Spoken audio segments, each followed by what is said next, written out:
Welcome to the MLM Solution Podcast Show, where you'll learn the facts and hear the truth about the network marketing industry. Here's your host, Rob Cootie.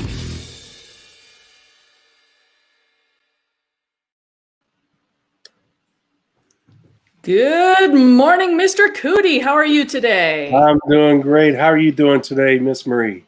I am doing well. Thanks so much. Hey, it is Monday, September 28th, 11 a.m. Eastern Time. And guess what, Rob? What?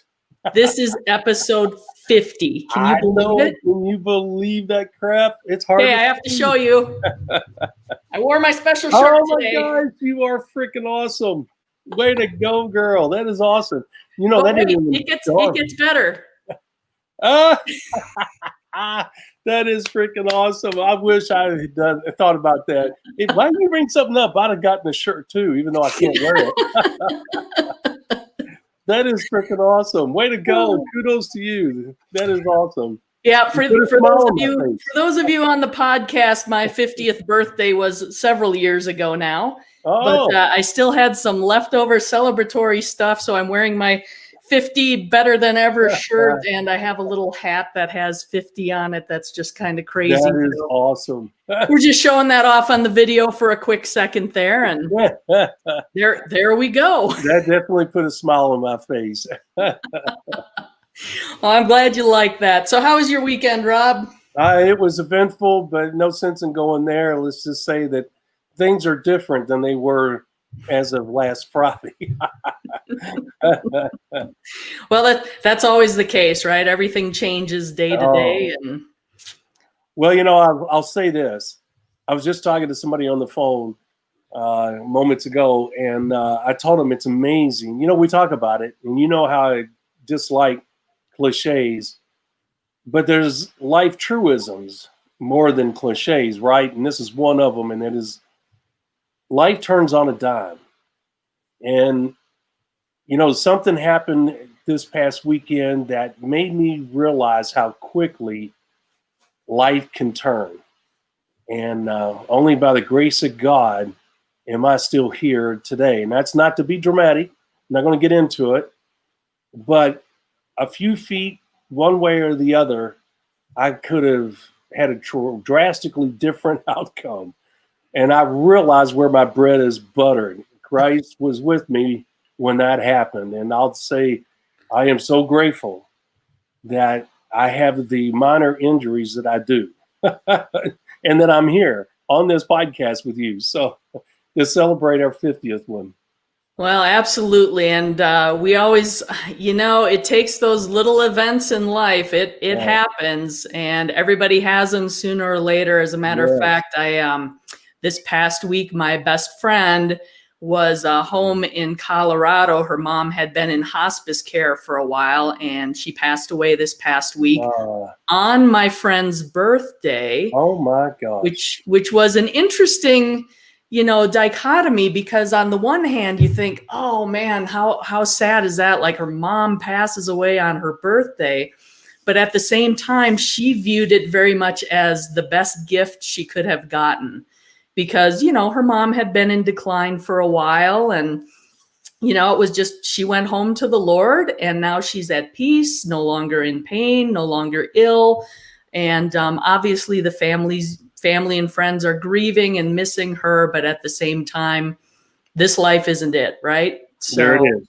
It's just seeing those priorities come into play and having that reminder every once in a while. That's so important, right? Like, I know you and I, we're very focused on helping people and trying to make this a successful podcast and providing great information. And for those of you that were with us on Friday's episode, oh my goodness, that was just one.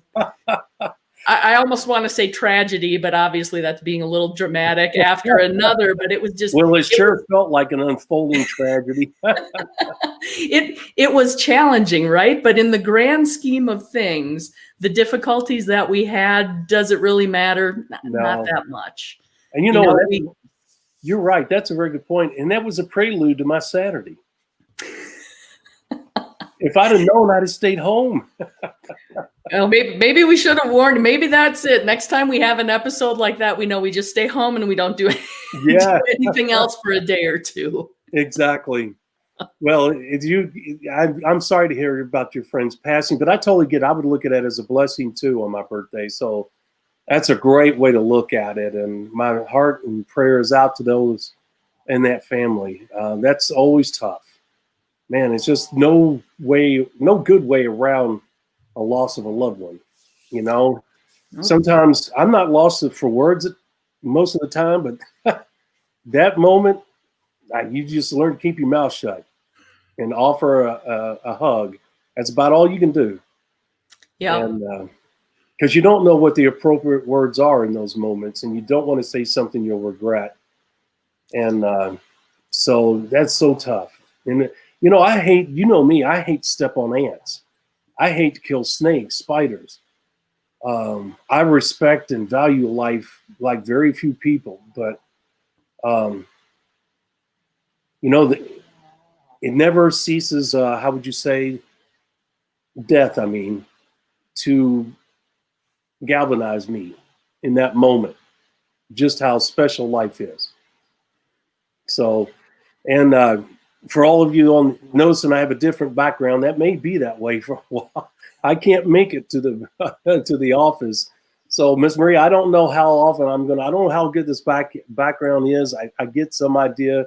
I don't know how good the audio is, but for the time being, this is, you know, a makeshift operation, and this is what it's going to be. I'm in the TV room, as we call it. Anyway, the point is that I hope that it's good enough, because I know that window can be distracting in the background. Well, the audio's fine. The background doesn't bother me. I mean, it seems to be fine. And I can guarantee you your background doesn't bother anyone on our podcast. Well, yes, and that's a good point. I guess I'm focusing on the little things. And, you know, the wife, when I was, they took me to a trauma center, and she recorded my conversations with her. And the reason I bring up it as a trauma center is because it's crazy in there. You know, there's people of all different injuries coming there. That's what a trauma center is about, right? And so the doctors would come and go. It was just a constant flow. We were there for 15 hours in that room. No food, no water, nothing. They were wonderful. And the wife was recording me, and I couldn't stand to listen anymore because I was saying the same thing over and over. I hope I don't do that in the podcast. That's the reason why, because I'm like, I said, is that me? She goes, yes, that's you. I said, I was asking this. I mean, I just continued for 15 minutes. She recorded me, and I would finish the whole complete cycle, make that big circle, come back to the starting point and start all over again. Asking the same question. She was so patient. I told her, I said, you're an angel. I said, if that was me, I'd have slapped me. So hopefully, Miss Marie, you don't have to slap me during these podcasts. Nope, I haven't so far. And you know what? We're in a totally different situation. You're in a different state of mind. So I think we're probably fine and don't have to worry about that. Well, good. If I ever get like that, don't feel free to reach across there and slap me. I'll do my best. Well, as we mentioned at the beginning here, we're in episode number 50. And on one hand, that doesn't seem like a lot, but on the other hand, it does, which is crazy. I mean, it's almost like kind of your birthday when you turn 50. It's like the number seems ridiculously large, but at the same time, not so much. And one of the things I do want to point out to our listeners and our viewers, of course, is that the way we count our episodes, we really only do 4 episodes a week, and we count our Freelance Fridays separately. So while you might do the math and go, well, that's only 10 weeks, it's actually been longer than that, because we started, you reset the counter on your episodes when you had me join along with you on this podcast back the beginning of July. Can you believe it's been that long already? No, I can't. So we've been hanging out together all summer. And I feel like this weekend, the weather also turned. Like all of a sudden, it's kind of like fall. Yes. So yes, we're at episode 50. We're heading into a different season of the year. I'm excited about some of the things we have coming up here. And Man, it's been an honor and a privilege to be here on this podcast with you, Rob. Well, thank you. I really enjoy it. And right back at you. I can't tell you how much I've enjoyed and how much value you've brought to the podcast. It's everything that I had hoped for, and I'm grateful that you accepted the invitation. Well, I couldn't have turned it down. It was too good of a deal. So, well, I'll be honest with you. I did not think that you would accept. And really? No, not because of anything. I thought, because I know you're a busy person. Wow. And I thought, well, it's a long shot, but let's give it a shot and see what happens. So I'm glad I did.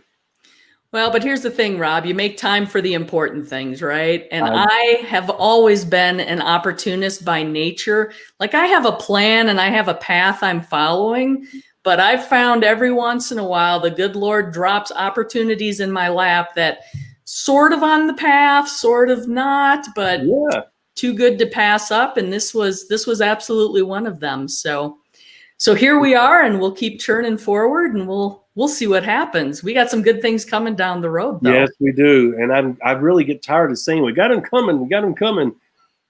This has derailed it a little bit, Miss Marie, but I was actually working on one of the documents and the website this morning. And I didn't know if I was going to be able to do that because it's very painful to move. And I'm not going to keep bringing up this injury thing. But the point is that I was going to fight through all that. It is extremely painful to go to the bathroom, to walk. Matter of fact, I can't walk. I scoot, if you want to use that term. I apologize to the neighbor, and you guys got to take this with a grain of salt because I'm an open book, okay? But I take the dogs out, and when I get up, I have to get up, and this is not hijacking the show. When I get up, I have to scoot my feet. I have to move my muscles. I can't sit and lay all the time. If I do, it's going to get worse. And then, Miss Marie, muscle pain, soft tissue pain could be worse than a break. And my break is not nearly as painful as the soft tissue issues I got going on. Well, walking is not part of the regime right now. All I can do is scoot like an old person. So when I have to go to the bathroom, I go out on the deck. And I apologize. The wife and I apologize to the neighbors this morning because I'm going out there in my underwear with my hospital gown on. And, you just got to do what you got to do because I can't make it to the restroom. Isn't that crazy? That is a little bit crazy. And this is one of those days that I'm grateful I'm not your next door neighbor. No. I know it's embarrassing. I'm red for all of you on the podcast. Maybe that's a little yeah, I can kind of tell that too. Yeah. Well, it's embarrassing, but I mean, it's life. The reason I bring it up is because it's life. These things happen, and you got to do what you got to do. And something as simple as walking is that you take for granted is just amazing how difficult that can be sometimes. And, so our topic for today is probably something you don't really want to be doing right now either. And it's kind of funny. I kind of I've had this topic title at least in the hopper for a while because I thought it was a fun one. It's the network marketing Hokey Pokey, and I thought it would be a fun one. It would be a fun one to do for episode 50. And here's poor Rob; he can barely put one foot in, one foot out. Yeah, I know. And we definitely don't want to be shaking it all about. Oh, no. I can't shake anything. It's amazing. But yeah, the Hokey Pokey was a great title. I saw that and giggled a little bit. And it's absolutely perfect for this episode. That's for sure. Well, and here's the reason I came up with this is we've had conversations in the past, and you've alluded to this topic on a couple of occasions. And when you make the statement, it was the network marketing Hokey Pokey is just what popped into my mind when you said it. But you've said on a few occasions, when it comes to your network marketing business, you always have to operate with 1 foot in and 1 foot out. So I wanted to dive a little bit deeper into that concept today. And the fact that it's the Hokey Pokey, 1 foot in, 1 foot out. I forgot about that. Like I said, I thought it would be fun, but it is. You goof me up, Rob. You're not going to participate with me, so I guess we won't play the song. We won't actually do it. Oh my gosh, I forgot about the song. Oh my gosh, yes. And that's a guy from Kentucky. What's his name? I don't know. Cyrus, Billy Cyrus. Billy Ray Cyrus? Yeah. No. Yeah. Really? Yes. Oh, I don't know. I feel like the Hokey Pokey's been around longer than he has. No, he made it famous. I guess. It was one of his big hits. Don't you remember? I don't. Country music is one of those if it's not like Kenny Rogers or Dolly Parton, I probably haven't heard it. Yeah. Although country music's skewing much more towards pop now, so I hear a little bit more of it, but absolutely, yeah. Classic country, that's not my bag necessarily. I get that. Totally different.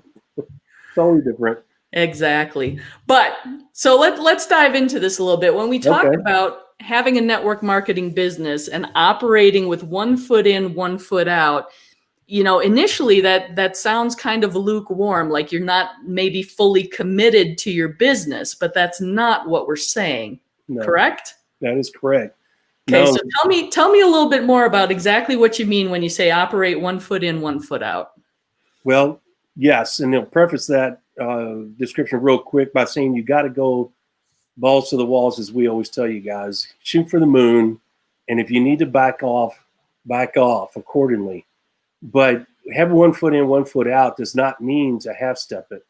What it means is that anytime you're with a new company, there's always that chance. You got to realize that most new companies go out of business in their first 3 to 5 years.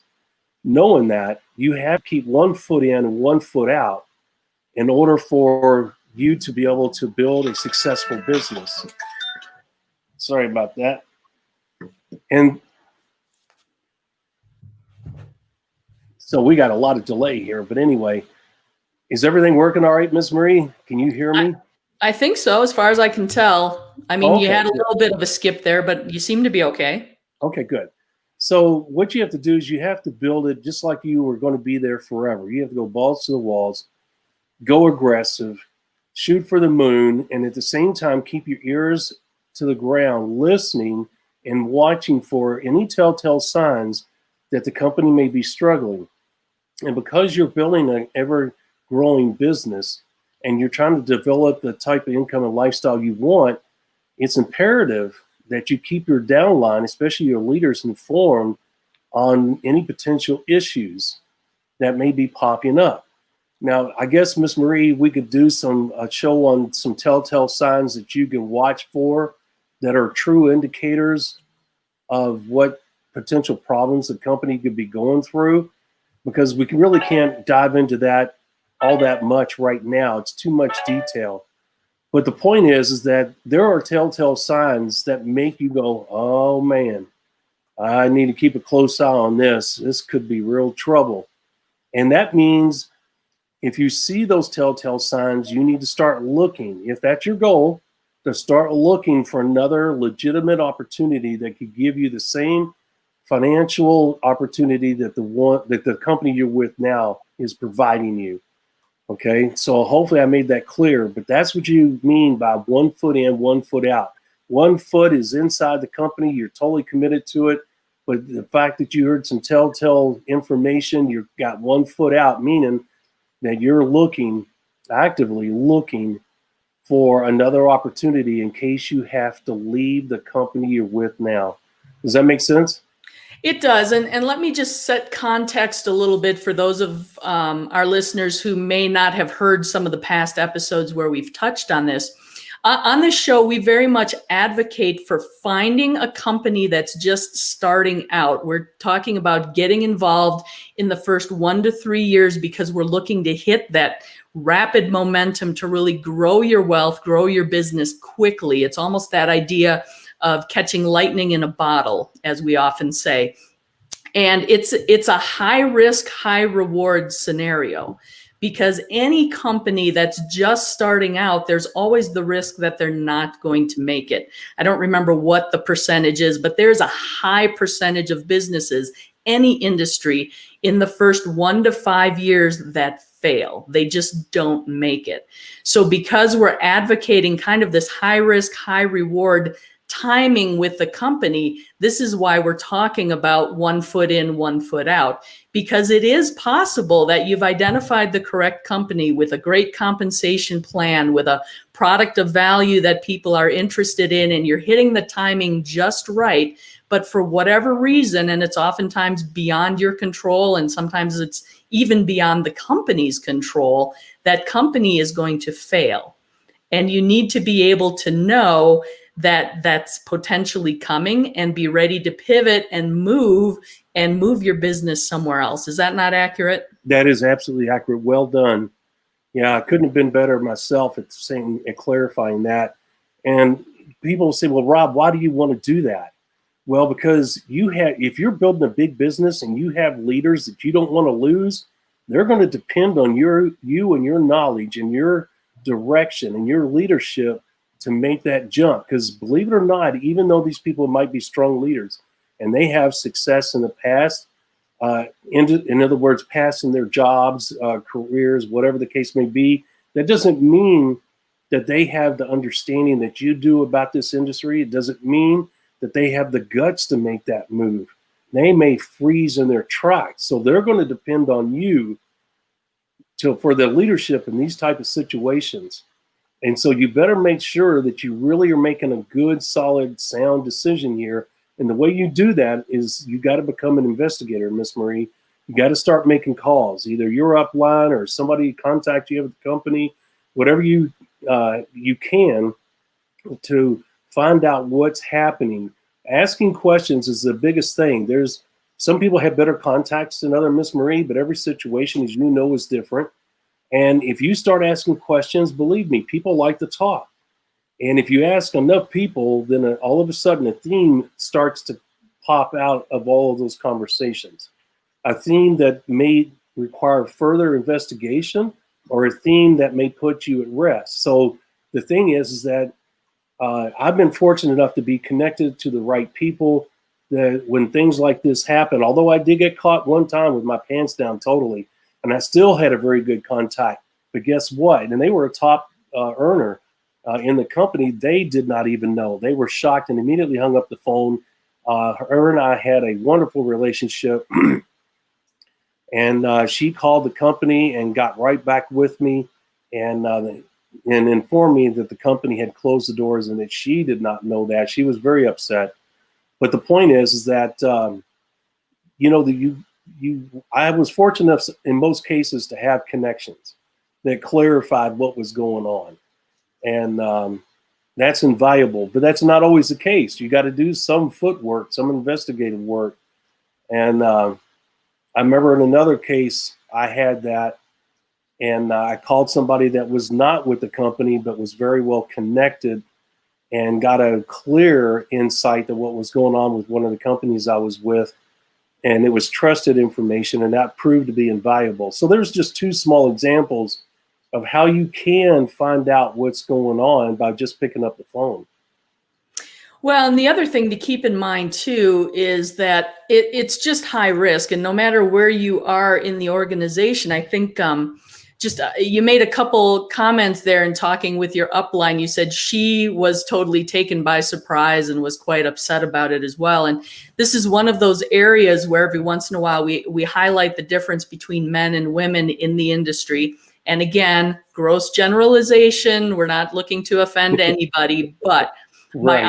My observation has been when those situations hit and a company is in the process of closing, or it becomes clear that there are issues, or in your case, in that particular example, it came as a total surprise. Yes. The men are much more adaptive to that circumstance and either recognize it for what it is and start looking elsewhere. Meanwhile, women, I think we tend to have more of a nurturing, more of a loyalty to the company. We tend to get more invested in the product line and those types of things than the men do. Men tend to be very business oriented. And it hurts, right? I mean, especially when it takes you by surprise, but even when it doesn't, when you kind of see it coming, it hurts because you have this hope and this dream of what you're going to be able to accomplish with this company and within this business model. And when it just kind of comes crashing down around you, it's super disappointing. Yeah. So you have to find a way to process through that pretty quickly. So Rob, from your experience, especially in that situation, can you talk a little bit how you were able to pivot quickly, kind of what your process was in, obviously taking that step out because there was no longer the ability to have the 1 foot in?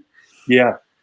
Well, immediately you make calls to your leaders. That's your number one priority. You forget about yourself and you focus on them because you don't want them to be caught with their pants down. And, if you hear rumors, it's a toss up. I've always done it. In other words, notify my leaders. It's a toss up on what you want to do because you don't want to alarm them unnecessarily. So at the same time, you have an obligation to be truthful. And that's a tough line, Miss Marie, to toe in this situation. I really don't know if there's a right way here, but I always believed that communication was key in life and in these episodes especially. And so I always told my leaders that if anything popped up that they needed to know about, I would get them together. And we always had a keyword that I would send to them in an email. And that meant we need to get together, okay? And so they would react to that pretty much right away. And we would set up a time where we would all be on a conference call. Back in those days, you used the telephone, and I would inform them. And if I would tell them, say, look, I'm hearing a persistent rumor, and don't let me get off track. Make sure I stay on your topic here. But because I'm trying to be as informative as I can in this situation for those that maybe have not been through this. But I say, look, I'm hearing a hot rumor. I'm hearing it over and over. Here's what it is.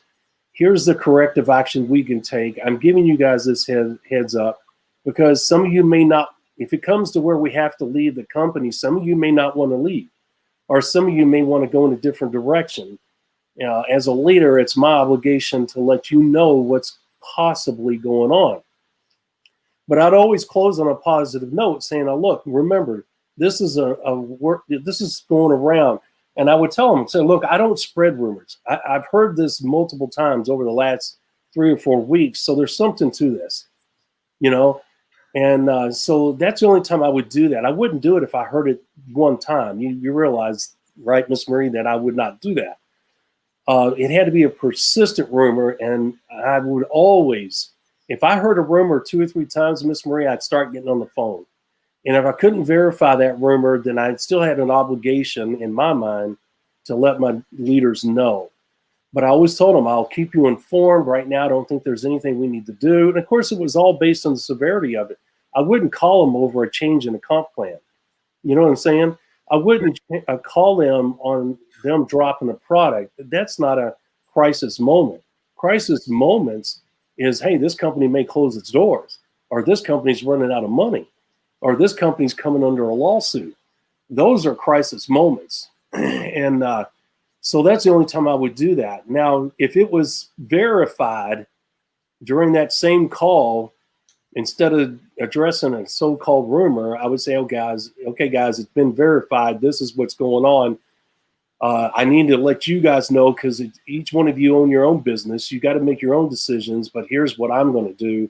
And if I was going to another company, I would tell them I'm going to pivot right away, and I'm going into investigative mode, looking for another company. I'm going to make some calls to my friends.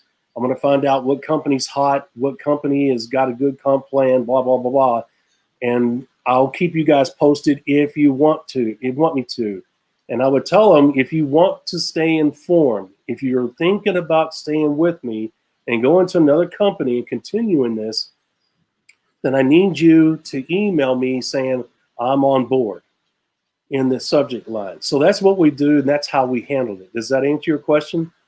Well, it does. And I think we have obviously a responsibility to our teams, our organizations, to let them know that their income is in jeopardy, because that's essentially what it is. When you start hearing the rumors about the potential of a company failing or a company going to close its doors, and we've talked about this in previous episodes, the fact that, we're advocating the 90-day mini blast, we're advocating the CCBBA, consistent, correct business building activities, and we're trying to build rapidly to get that income to a high level right away.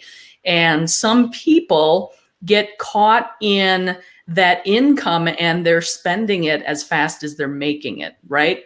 And to have the rug pulled out from under them at an unexpected company closure or something else happening where all of a sudden that income disappears can be putting their family, their lifestyle, their current living situation in jeopardy. And we certainly don't want them being taken by surprise in that regard. So I think, as you said, that communication is absolutely imperative in those situations because you want them to be prepared, right? Right. And to be honest with you, you know, on the selfish side, you don't want to start over. If you sponsor a lot of top-notch leaders that you're excited about, you don't want to lose them. And part of the reason that they're with you is because they trust you and because there's an ethical side of you that attracted them and they felt that, hey, this is the type of person I want to work with. Well, proper communication and timely communication is essential to backing up their assumption of you. And you want to make sure you reinforce that because you're developing a bond where the chances of them going with you to that new company could be even better, you know. But I never, once again, tied my emotions to their decisions because I realize, again, as we always say, Miss Marie, it's their business, it's their future, it's their life. I have no control over that. If they ask my opinion, you know, there's so many different directions we can go with this subject matter, but if they ask my opinion, I would tell them, you know, I can't give you that opinion. That is a personal decision. I don't know all the intricacies of your life, and I can't address that. That you're putting me on the spot, and that's a tough answer for me to give. I said, if I'm going to be selfish, I'm going to say, hey, go with me, but I don't know your circumstances. And they really appreciated that stance. And I always tell them, say, look, I'm not trying to wimp out. I'm trying to be respectful to your situation. I'm trying to be respectful of the fact that you own that business. I am not your boss, but I would love to have you on board if you would like to continue this journey. And that's how I would close it. Well, exactly. And because of the system we take people through, they can pick that up and take that to any company. Now, the hope would be that they would follow you to the next company to keep employing that same system and achieve that same level of success again, but perhaps even more rapidly because now they've got the experience with it and they know it works. The confidence is there, even though sometimes it, you know, confidence can take a hit when you're, you know, when you're losing your income from a company closing or whatever. It's just like it's one of those areas that really makes people question the industry, right? Right. But again, it's not the industry, it's not the model, it's just how business happens in a capitalistic market environment, right? Businesses start, they can have the greatest business plan ever, they can have the greatest product, but you know, the economy can take a turn, the product can turn out to not be in as demand, or all of a sudden competition comes through that comes up with something better. And it doesn't work out the way you hope it does. I mean, it happens all over the place, right? Exactly. So people have to understand it's not industry specific. It is just the business. But even at that, it's still, you know, it can be such a shot to the gut to lose that income, to lose that momentum, to lose the company through no fault of your own or anything else you could have done, that it can take a while for people to kind of like catch their breath and be able to focus and reset towards that goal again. And some people will just opt out at that point. Yes, because, absolutely. again, it's a business, right? It's a lot of work. It's a lot of effort. And you feel like, boy, that's all just been flushed, but that's not the case. No. It's the experience that's been built up. It's the confidence in the system. It's proven that it works. So why would you not go apply that again, right? I agree. And those are well put points. And the thing is that, to be honest with you, Ms. Marie, most of your leaders are going to go with you. If they drop out, typically they have really good reasons. And, you know, we talked about the scale of life. Everybody's got their stopping point, that stopping number. And you nailed it. Is, hey, number one, it's life. These things happen. Number two, it's business. These things happen. There's nothing you can do about it. And what you have to do is swallow that bitter pill and say, well, that really sucks, which it does. You could have been really excited about the company and the products and where it was going and the potential. But at the end of the day, it doesn't matter. What matters is what you do from that point on. Because how do you know that the next company you join won't end up being a better opportunity? How do you know the next company that you join won't be your star company? So you can't look at it as a negative. You just look at it as another stepping stone to your road to success. And that's exactly what I did in those situations. I didn't stop. Matter of fact, I don't even think I hesitated. I didn't think for a second about quitting. I just had to readjust, and make some quick decisions. And, because a lot of people depended on me to make those quick decisions.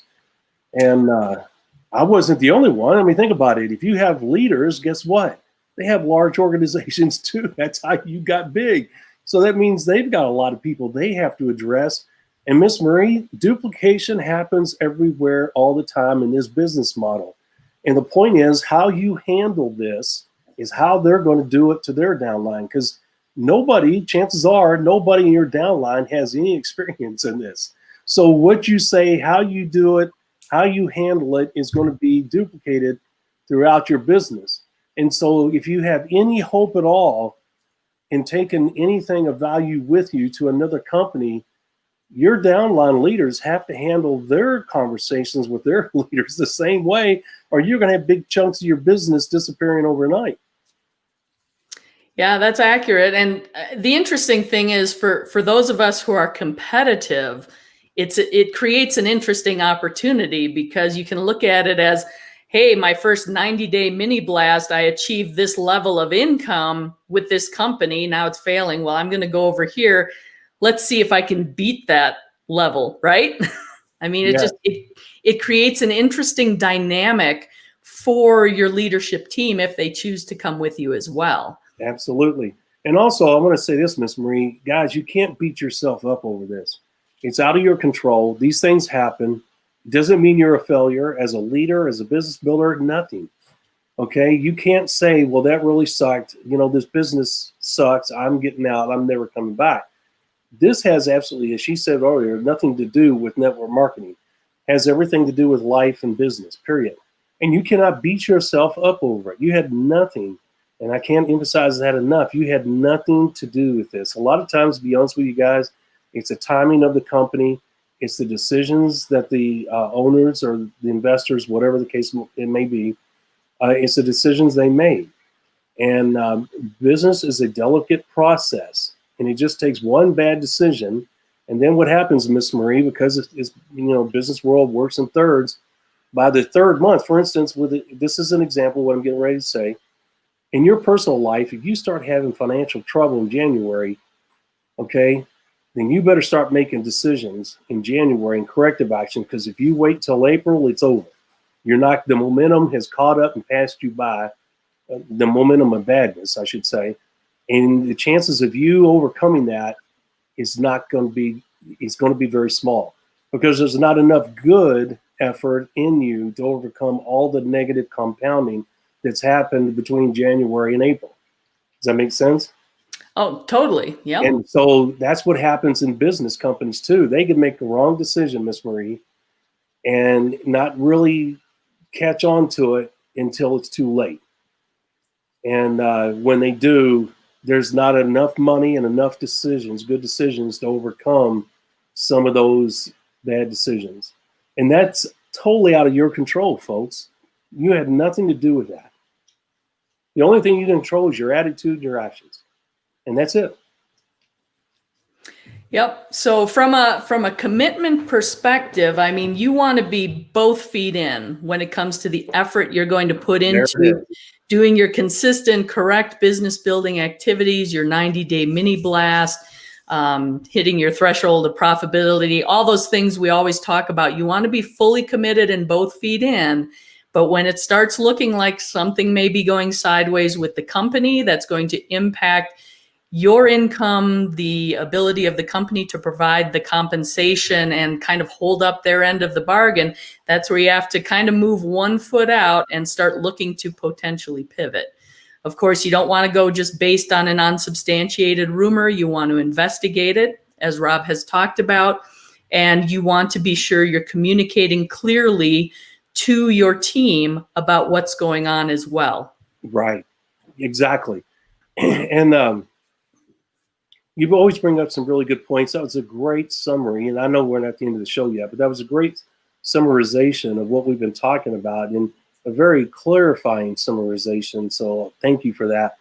At the same time, you got to look at it, Miss Marie, you got to look at these moments as a positive. And what do you mean, Rob? Well, guys, it could be better. That's what I'm saying.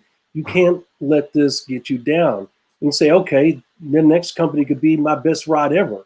And so you got to be enthusiastic and excited about it. And you got to pass that on to your people. It can't be all doom and gloom, Miss Marie, when you talk to your people.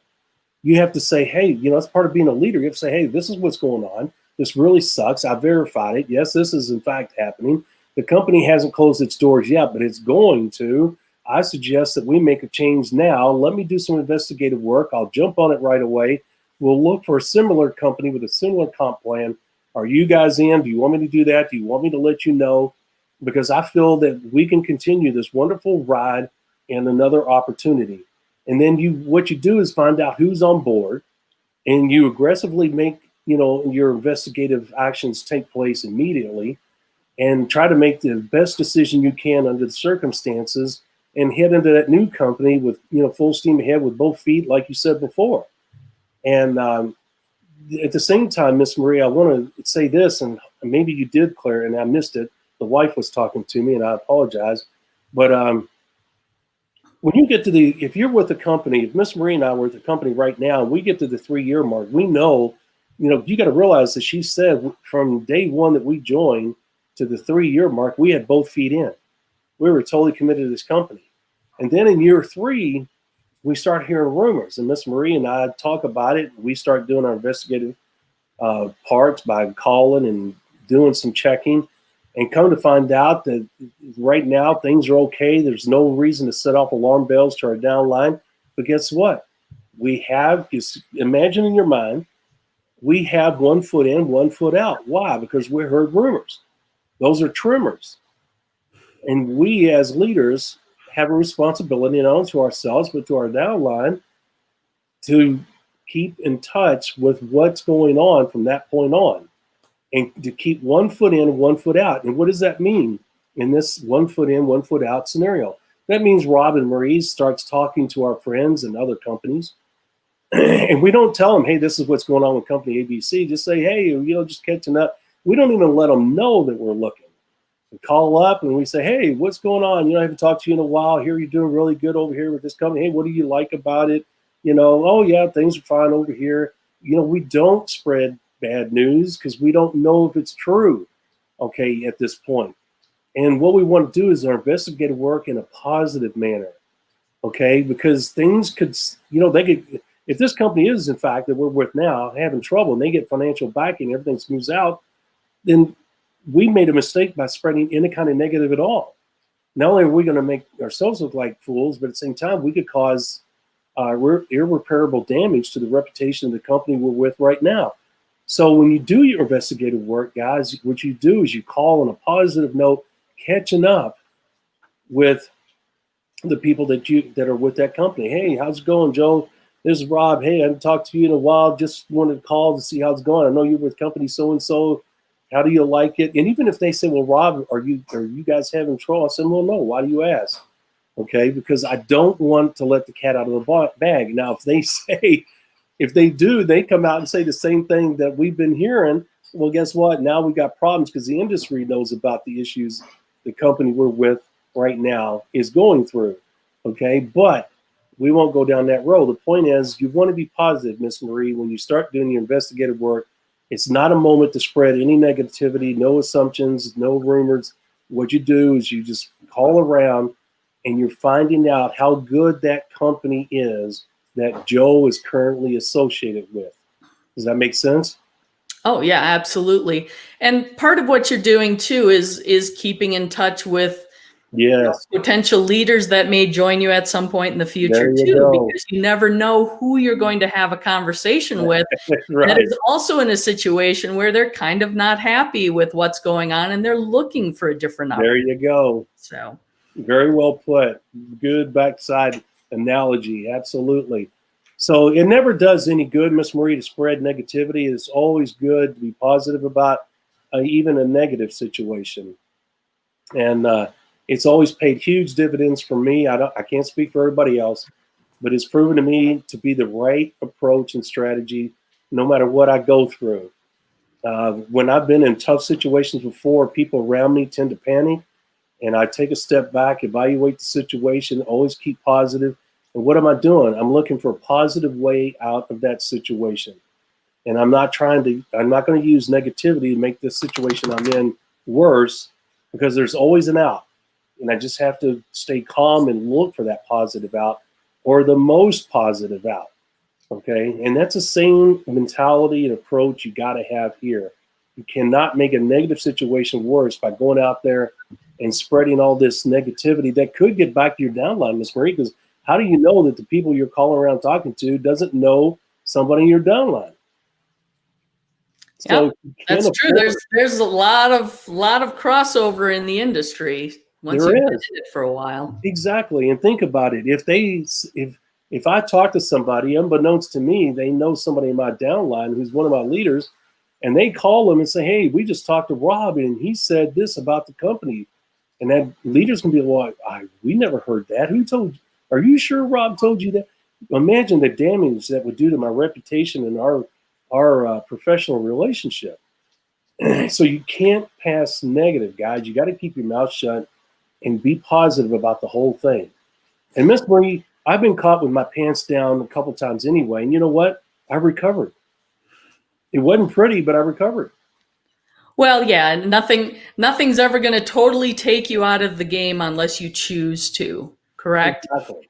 And the other thing I want to clarify here too is we're saying you definitely don't want to be negative. You want to stay positive. And that's not to say you're viewing everything through rose-colored glasses. You're not going to pretend things are all rainbows and unicorns, because that's not the case. You want to be realistic about it, but what you're looking for is the positive side of it, how it can work to your advantage, to your team's advantage, not just focusing on the negative of it all, because the bad things, they're just going to happen, right? If a company's going to close, it's going to close, but you need to look for the positives that can come out of that outcome. And that's not being unrealistic. It's being realistic, but skewing towards the positive, correct? There you go. Exactly.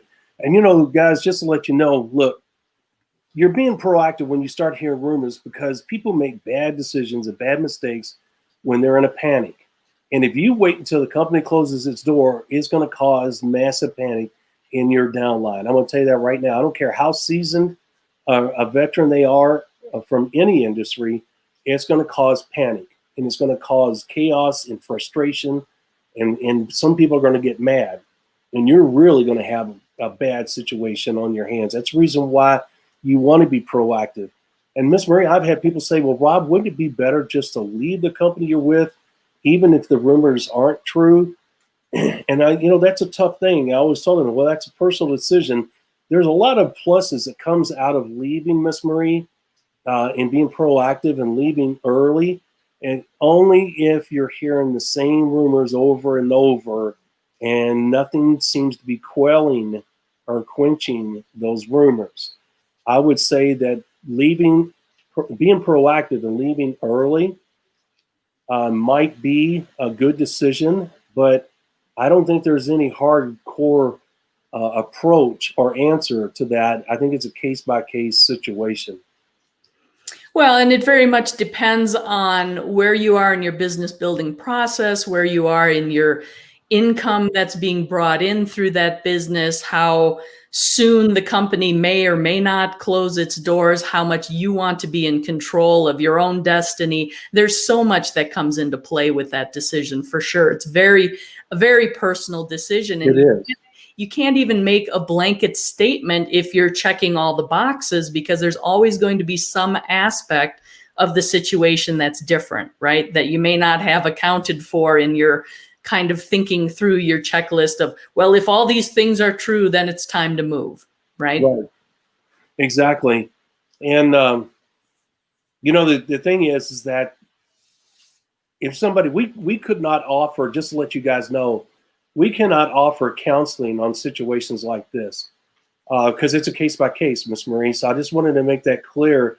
That's not something that you and I can create a product for. That's not something you and I can create a program for. In other words, a live supportive program, because it's such a case by case. It's so intricate, and there's so many variables and unknowns that there's no way that you and I could pretend to have the knowledge and experience to handle those situations. So unfortunately, guys, this is a live and learn moment in your life. We hope you never have to live it, so you learn it. Well, exactly. And the only thing I would say is we absolutely can't create a product for it because, like we said, there's just too many valuables or variables. If anything, it would be a private coaching call that would be super expensive simply because of all those variables that come into play there, right? Yeah. Oh, the information you and I would need to get from an individual in order to even have a chance to look at that. And the thing is, without dragging this point on, we could make that effort, and Miss Marie, they could get funding the very next night and everything be okay. And then you and I advocate that those people to leave the company, and next thing you know, we made a boo-boo by telling them to leave. So there's no right answer here. It's a case-by-case thing. That's the reason why we're sharing this information with you, so that you can utilize this information. And I hope we didn't give people, Miss Marie, the impression that this is a hardcore approach and a hardcore action you need to take in these scenarios. This is a very delicate discussion, a very delicate situation, one that Miss Marie and I think we've done a wonderful job in explaining this without overstepping our professional boundaries, because it's so hard to address when it's happening, much less discuss it. Yeah, and it's one of those areas too where we're talking about as we advocate getting in with a company in its first, growth phase in those early years. Obviously, this whole discussion kind of goes away when you're talking about the stable companies. Oh yeah, absolutely. Because that removes that variable altogether. It's a stable company. It's not going anywhere. Absolutely. And just to let you know, I'll have better lighting in future episodes. The sun went behind the clouds, so it got darker. But hey, no one wants to see my ugly mug anyway. So that being said, they just want to hear the voice. But the thing is that I have Luke up here in my lap. He is so upset over Dad being hurt. He's got to be right in my lap. So anyway, the point is, guys, is that I really hope you never have to go through this. But if you do, this is the episode to listen to. You can't get this information anyplace else. Miss Marie, I think we're the only ones that talk about this because people are so afraid to talk about companies going out of business in network marketing, because it's just another chink in the armor of the network marketing. But the thing is, it needs to be addressed because it's part of life, regardless of whether it's network marketing or not. And the thing is that this is such a sensitive subject that some people won't even touch it because there's no golden rule here. There's no, hey, let's pull out this handbook and follow these steps. I wish there was, but there's not. I will say that it's very chaotic when those things happen. From personal experience, it's so depressing, and I don't get depressed. And I don't mean depressing like, oh, I mean, it's depressing. You think to yourself, all the hard work that all of us have put in, and it can get you down. We're human, okay? And I really don't like using the word depressed because I give the impression that you just go in the corner and suck your thumb, which is not the case. Do I hang my head? Yeah, sometimes I'm like, oh my gosh, I can't believe this, But I immediately go into the repair mode because I realize I have other people that I have to be responsible for. And so, with one company, Miss Marie, I stayed too long.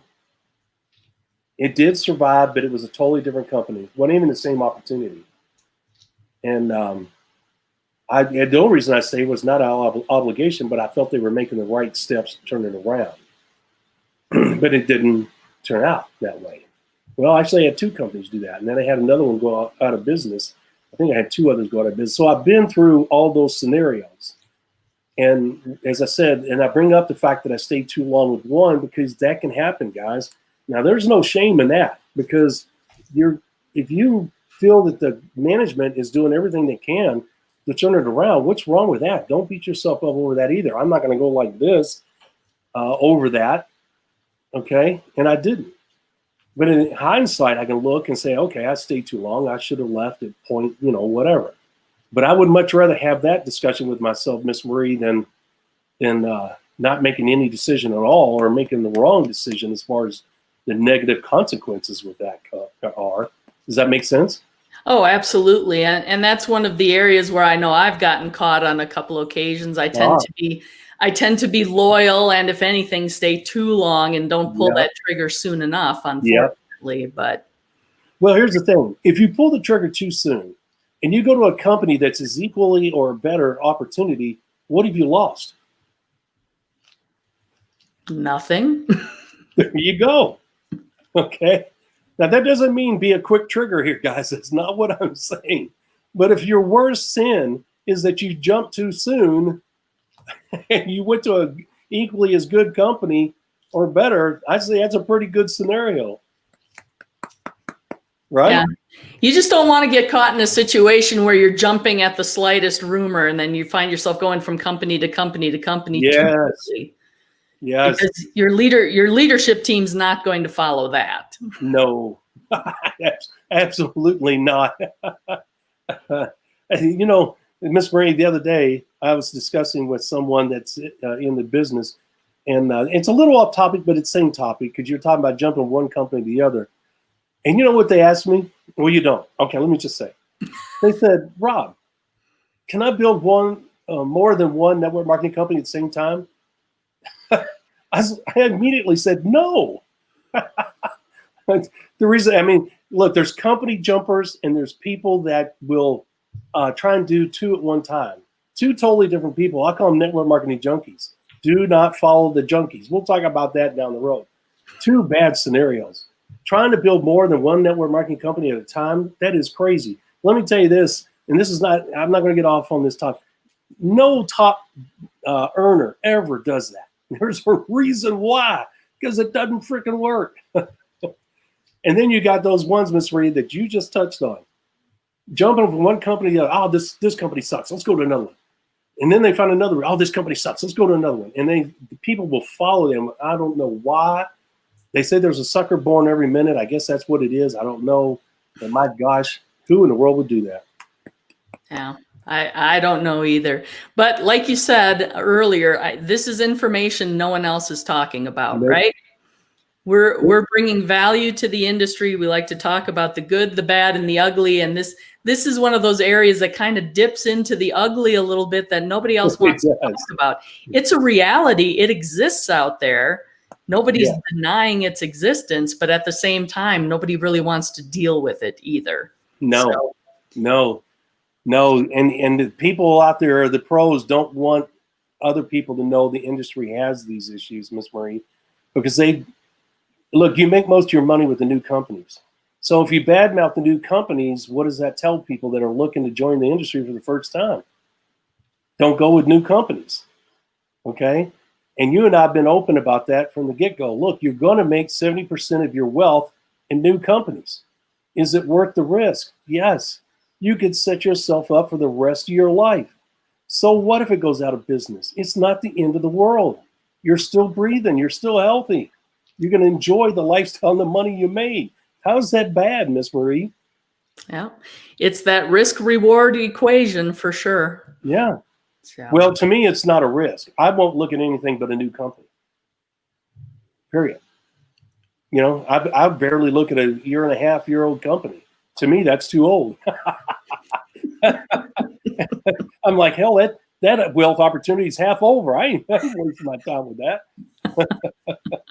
Missed the right time with that one. Oh, well. I did. Yeah. Yeah, that old book that we have, Timing is Everything. And we talked about the other day, didn't we? We did. Positioning. For sure. Well, as always, if you understand the points we're making, you like what we're hearing or what you're hearing, we're saying, we must be getting a ways into this episode, Rob. I'm starting to stumble over my words here. Give us a thumbs up if you like what you hear and understand the points we're making. We always appreciate that. And of course, if you will please like, comment, and share on our various social media platforms. Also, be sure to subscribe to our YouTube channel, and you can register for notifications there as well by clicking on that little bell. What that will do is it will send you a notification when we're going live, or at least let you know when we've got some new information available out there for you. And of course, you can find us on all the social media platforms using hashtag the MLM solution. That's hashtag the MLM solution. And then also, I would encourage you to visit our website, themlmsolution.net. That's themlmsolution.net. Mr. Cootie has been working long and hard on getting that website updated. We've got a tremendous amount of material out there for you.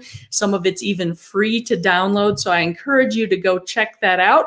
And it looks like Rob has either lost his connection or had to hop off early today. But join us tomorrow morning, Tuesday, September 29th, again, 11 a.m. Eastern. We're going to be talking about a topic that's going to tie very closely into today's, and that's the company as a tool. So be sure to join us tomorrow morning, 11 a.m. Eastern, and we'll look forward to seeing you then. Take care, everyone. Thank you for listening to the MLM Solution Podcast. For more info, visit our website, themlmsolution.net. Please follow us on the following platforms: Facebook, YouTube, etc. And share this podcast with our fellow network marketers around the world by hitting the share button on our various platforms.